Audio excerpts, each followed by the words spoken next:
به صف دسته از همه قدرتمند خوجند سرمربی جدید الکساندر کریستینی نو پیوست که از آنجا یک اتوبوسی پر از بازیگران رفت.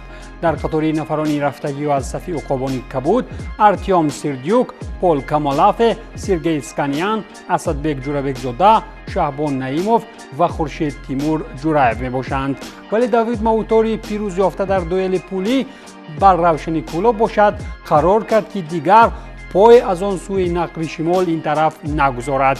این هم در حالی است که سابق بازیگران عقابان پول کمالافه و سرگئی اسکانیان را وحش میتواند شامل تیم کند و در پیراهه قهرمانی مقابل استقلال و دیگران سینه سپر نماید.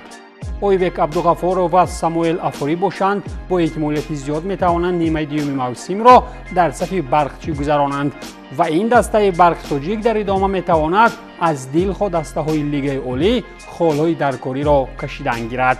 همچنین یکی از بازیگران دیگری که احتمالاً سر از نیمه دوم موسم پیراهن برقچی را برتن چین کند مسرور قیام‌الدینوف است که در برابر برقچی همچنین پیشنهادات کاری از لیگ دوم کویتی و لیگ اساسی کشور مالتا را نیز در دست دارد. برابر کردن برقچی از روی امکانیت‌های پولی و مقام البته با این دو دسته آسیایی و اروپایی اندک به نظر خیره می‌نماید و ممکن که مسرور هم با بستن شرطنامه دارای معاش خوبتر با یکی از این تیم‌های گفتگی واقعا هم شاد و مسرور شود.